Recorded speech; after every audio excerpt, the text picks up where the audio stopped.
humano, temas vinculados al clima, temas vinculados al género, temas vinculados a la discriminación, temas vinculados a la paz, temas vinculados a los derechos humanos también.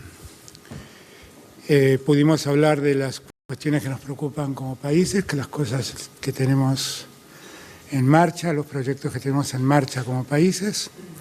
Francia es un inversor importante en Argentina y por lo tanto, bueno, todas esas cuestiones las pudimos repasar. Tuvimos la oportunidad de hacer algo que hago desde que conozco a Emmanuel Macron, que es poder repasar la situación del continente, analizar cómo el continente está parado después de las últimas elecciones.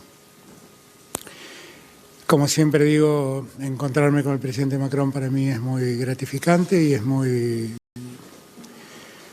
me sirve de mucho, porque es una mirada que valoro de Europa. Tocamos también los problemas vinculados a la guerra, es un tema que venimos planteándonos desde hace ya varios meses, desde el momento en que reclamé que por favor Europa entendiera que hay un hemisferio, que es el hemisferio sur, donde no vuelan las balas, pero donde se padece el hambre, donde los efectos de la guerra son efectos muy dañinos y que por lo tanto creemos que a la hora de encontrar una solución al problema bélico, el hemisferio sur tiene que estar representado. El presidente Macron eso lo ha compartido y precisamente de esas charlas que yo tuve con él y con el canciller Scholz surgió la presencia del hemisferio sur en la reunión del G7 que se celebró en Múnich hace unos meses atrás. Analizamos con el presidente Macron la preocupación, la situación actual del conflicto y la preocupación que tenemos y que tengo particularmente por la cuestión nuclear, por el uso de armas nucleares o por la posibilidad de que se bombardeen centrales energéticas nucleares.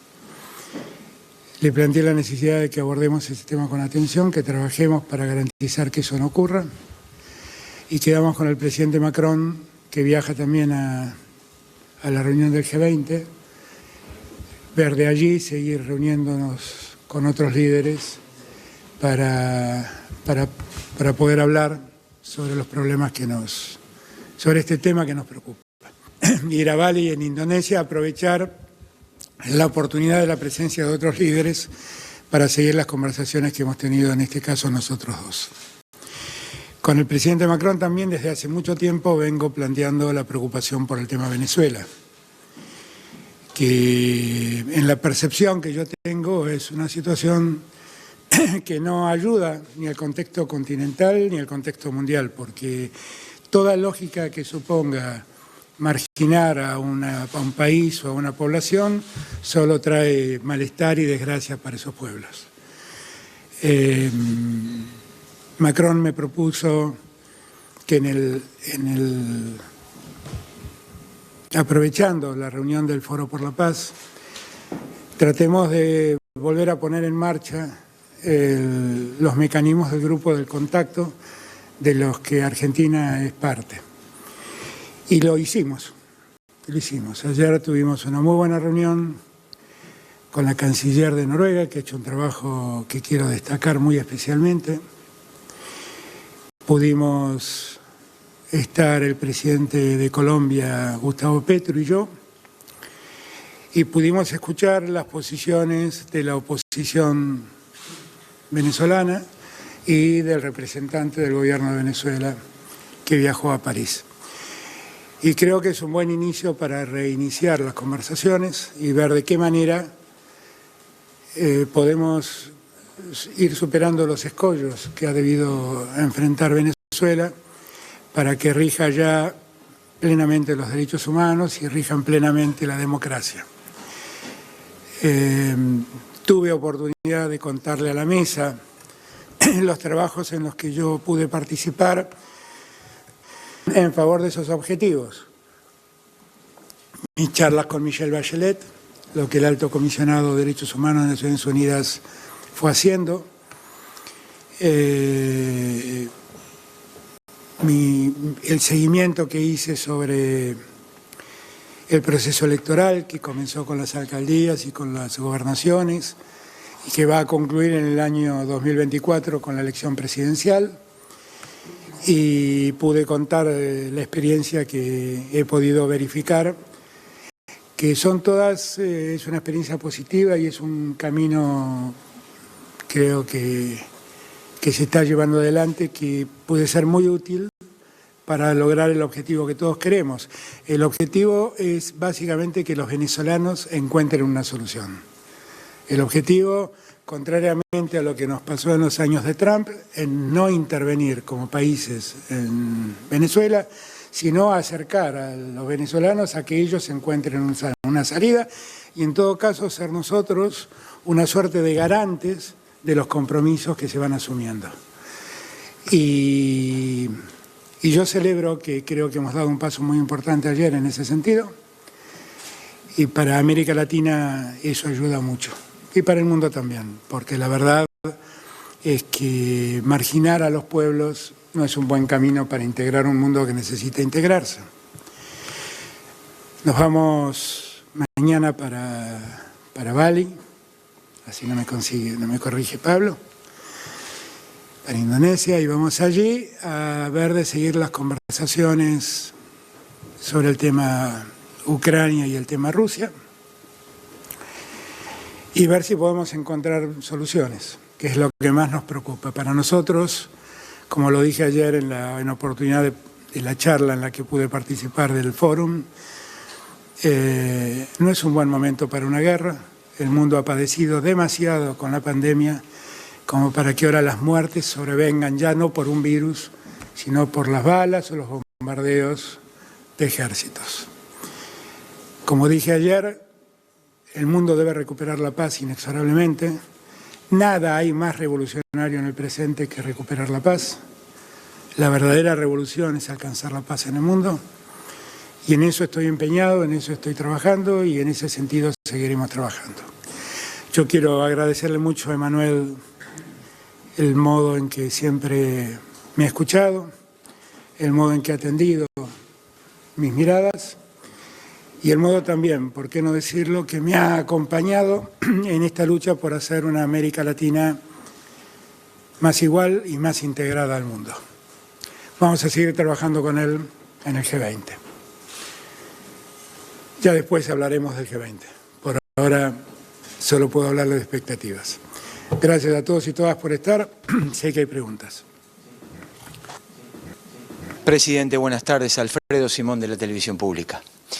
Presidente, focalizando el tema en la guerra en Ucrania, ¿piensa llevar una propuesta concreta a la cumbre de líderes del G20? Si es así, si esa propuesta va a ser compartida con el presidente Macron, si la van a hacer pública los dos o la va a llevar adelante usted. Y usted mencionó ayer en un momento que hace mucho tiempo que viene trabajando con Macron para tratar de encontrar una mesa de diálogo. ¿Analizaron la posibilidad de que usted y Macron se dirijan a algún punto del mundo, viajen a algún punto del mundo para encontrar justamente a las dos partes y a ver si se puede llegar a un acuerdo? La primera pregunta era si habría una propuesta concreta de llevar al... Yo entiendo que la propuesta no debe ser una propuesta de un país individual, sino que debe ser una propuesta más amplia. Y por eso insisto en que la discusión salga del hemisferio norte y se traslade a todo el mundo. Cuando participamos en el G7, participó Argentina, participó la Unión Africana, participó India, participó Indonesia. Y justamente la idea era decirle al G7 que ese no era un problema de la OTAN con Rusia, ni era un problema de Europa con Rusia, ni era un problema de Rusia con los Estados Unidos, era un problema del mundo y que el hemisferio sur estaba pasándola muy mal.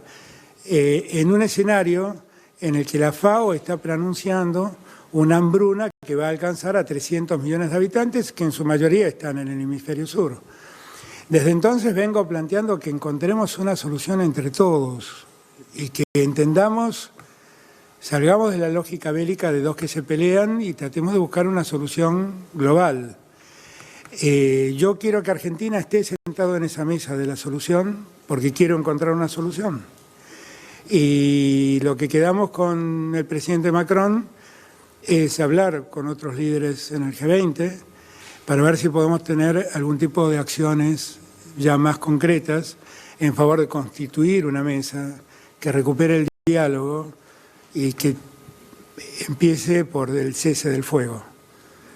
Y también, yo insisto en este punto, porque todas las partes asuman un compromiso por no usar armas nucleares y por no bombardear centrales energéticas nucleares. Gracias a Dios con Macron nos entendemos muy bien, así que yo confío que algún paso en ese sentido confío que podamos dar en el G20. Pero ya no depende de nosotros dos, depende también de la voluntad de otros. La segunda pregunta quedó contestada. Lo último era si habían analizado la posibilidad de encontrarse en algún punto. Bueno, yo cuando hablamos de tratar de recomponer una mesa de diálogo es parte de eso. No es el diálogo que hay que recomponer no es entre nosotros, es entre Ucrania y Rusia. Y que nosotros debemos ayudar a ese diálogo. Tenemos que trabajar para que ese diálogo se concrete. Y lo que queremos es que cuanto antes eso se pueda lograr. No, gracias. Buenas tardes, presidente. Cecilia Devana, del diario La Nación. Mi pregunta va relacionada... No sé si se escucha bien. Yo te escucho. Okay. Mi pregunta va relacionada con una de las reuniones que usted va a tener en los próximos días en Bali con Kristalina Georgieva, titular del Fondo Monetario Internacional, donde entendemos se va a tratar el tema de los sobrecargos y una posible reducción de ellos. A exacto un año que en el G20 de Roma hubo una promesa por parte del fondo de que eso podía llegar a suceder y no se registraron avances, mi consulta es si cree que esta oportunidad puntualmente puede haber novedades sobre ellos y también si cree que el fondo va a crear, como hizo en su momento para la pandemia, un fondo de emergencia, pero en este caso vinculado a la guerra de Ucrania y su impacto en el mundo. En la última charla que tuve con Kristalina Georgieva telefónicamente, yo le planteé las dos cosas de las que usted está hablando. En primer lugar, le hice notar a Kristalina Georgieva cómo los efectos de la guerra estaban dañando a todo el mundo, no solamente a Europa, no solamente a Rusia y a Ucrania, sino que a la Argentina, concretamente, la guerra le costó 5.000 millones de dólares. 5.000 millones de dólares que debimos pagar de más como consecuencia del costo de la energía, como consecuencia del costo de los fertilizantes, como consecuencia del costo de los alimentos.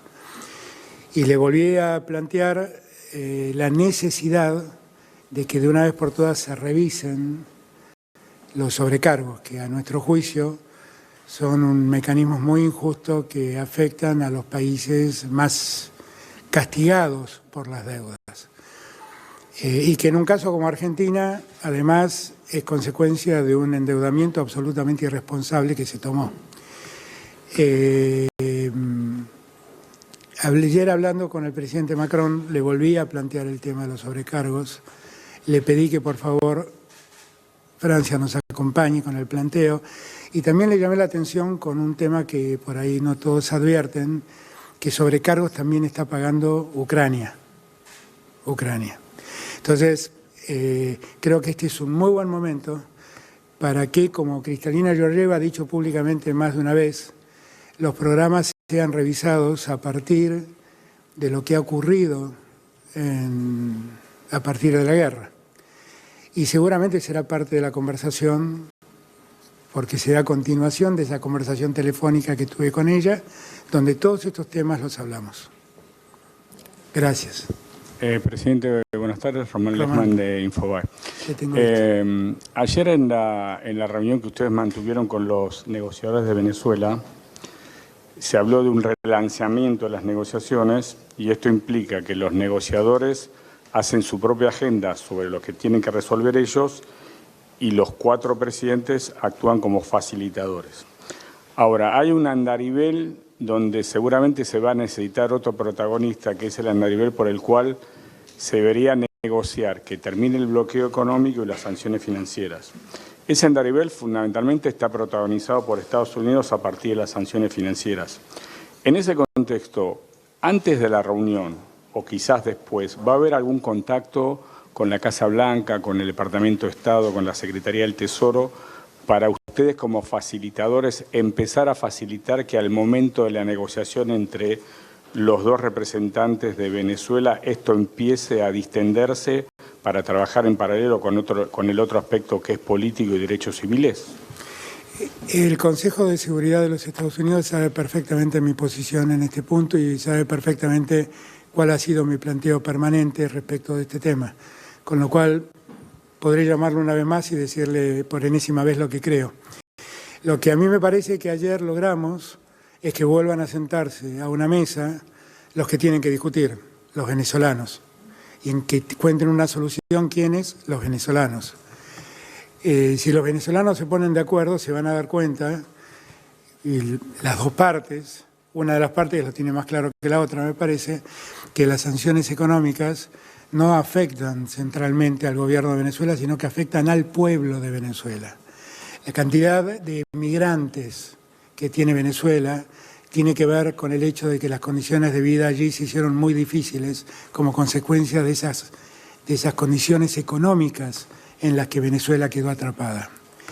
Las sanciones económicas no son solo de los Estados Unidos. Ayer mismo la Unión Europea prorrogó las sanciones a Venezuela, con lo cual necesitamos que todos revisen este tema y necesitamos que las partes que están negociando, que son venezolanos, sean ellos los que pidan fundamentalmente devuélvanle a Venezuela los recursos que le han quitado, devuélvanle la posibilidad de negociar con el mundo, devuélvanle la posibilidad de volver a integrarse como nunca debió haber sido, como nunca debió haber sido dejado de ser eso.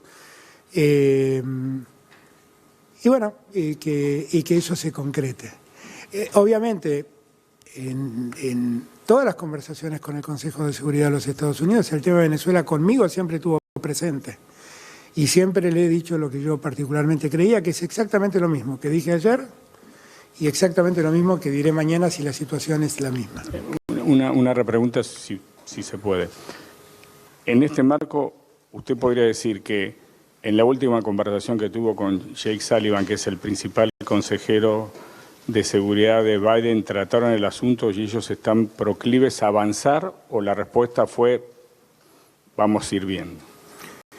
No, la última conversación que tuve con Sullivan no versó sobre el tema de Venezuela. De cualquier manera, entiendo que es un tema complejo para los Estados Unidos y en todo caso hay que también respetar los tiempos de Estados Unidos para ver cómo se resuelve este problema. Y lo que espero es que tenga Estados Unidos la misma vocación que nosotros, de que en Venezuela se recupere la convivencia democrática y la plena institucionalidad. Nosotros trabajamos para eso, exclusivamente para eso. Nosotros trabajamos para que en Venezuela ya no haya más denuncias por violación a los derechos humanos, ni haya más denuncias por proscripciones políticas. Trabajamos para que el sistema institucional funcione plenamente y el sistema de derechos humanos funcione plenamente. Para eso trabajamos. No, gracias Román. Alberto, buenas tardes. ¿Cómo estás? Andrés Fidanza, del diario El Cronista. Lo llevo un poco al plano doméstico. Le quería consultar por qué el gobierno optó por el bono para los trabajadores y no por la suma fija, en detrimento de la suma fija. Algunos socios del gobierno, actores del Frente de Todos, venían reclamando eso. Sabemos que hay una situación compleja en tema inflación, orillando los 100 puntos, y esa diferencia, ¿no?, entre bono y suma fija, uno es más eventual, el otro es más permanente. ¿Por qué eligió eso? ¿Por qué priorizó básicamente así? Porque en la Argentina las paritarias funcionan plenamente y lo que hay que dejar es funcionar las paritarias, y las paritarias han tenido en cuenta toda esa realidad. Y la verdad es que interferir con una suma fija a los salarios más bajos también generan muchos problemas en muchos lugares, porque los salarios más bajos están en los municipios y están en los pequeños comercios. Y el riesgo que se corre en ese caso es generar un problema fiscal en los municipios y generar un problema también en muchos pequeños comercios que no tengo ninguna duda lo resolverían haciendo que sus empleados salgan de la formalidad y pasarlos a la informalidad. Entonces, lo que nosotros tenemos que recuperar es el salario de todos, incluyendo a los de más bajos ingresos. Y nosotros confiamos que el método de la paritaria es el método adecuado. En la emergencia, llegando a fin de año, entendemos que hay salarios más postergados y a ellos vamos a tratar de ir en su auxilio. ¿Cómo? Con un bono. Cuando lleguemos a Buenos Aires lo veremos. Última pregunta. Sí.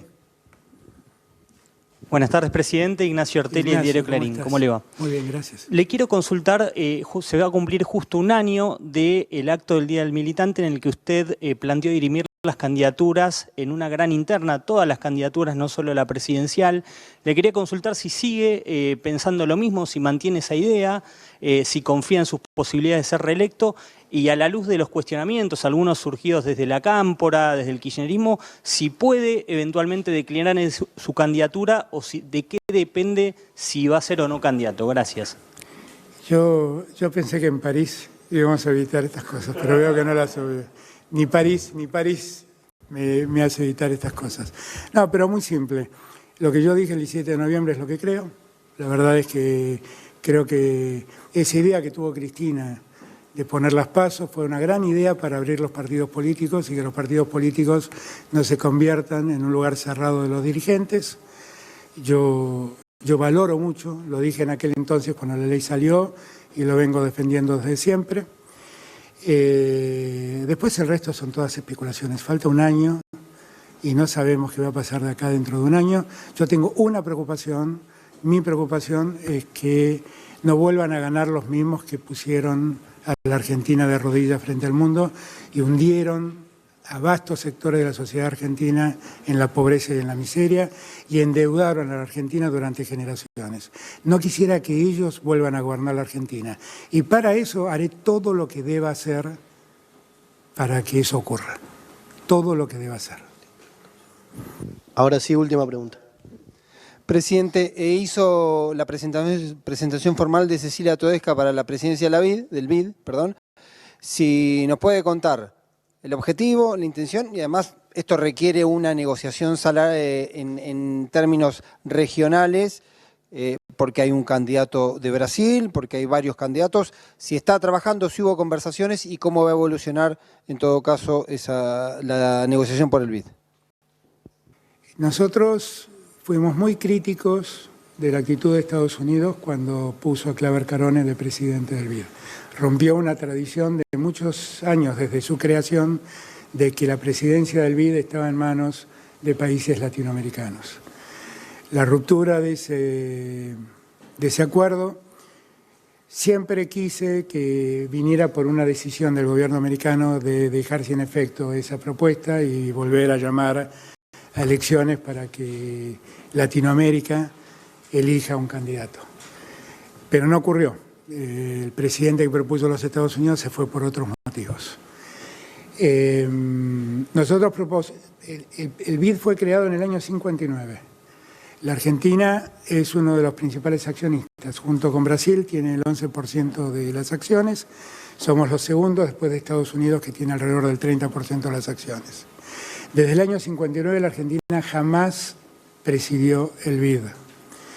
Y yo siento que la Argentina tiene los merecimientos necesarios para presidir el BID. Quise además que sea una mujer la que presida el BID, la que pueda llegar a presidir el BID. ¿Por qué quise esto? Porque creo que sería muy importante que por primera vez el banco de desarrollo más importante del continente esté en manos de una mujer. ¿Por qué Cecilia Todesca? Porque la conozco muchísimo, sé de sus cualidades personales, sé de su capacidad técnica, sé de su inmensa honestidad y sé que puede ser una maravillosa presidenta del BID, que no solo la va a aprovechar Argentina, sino que la va a aprovechar todo el continente. Estamos conversando, porque también lo que queremos no es imponer un candidato, es tratar de lograr un consenso donde todos veamos en ese candidato al mejor candidato para la región. Nosotros creemos que en los tiempos que vive el mundo y en la historia que el BID tiene, la Argentina ha propuesto una gran candidata para presidir el BID, que es mujer, algo que el mundo también reclama, y que tiene una mirada regional absolutamente integradora, algo que América Latina y el Caribe necesitan. ¿Listo? Gracias a todos y todas.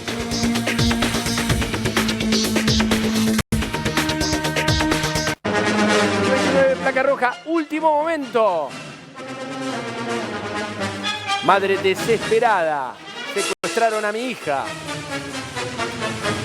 Se la llevaron para hacerse un estudio y no volvió más. Tiene 15 años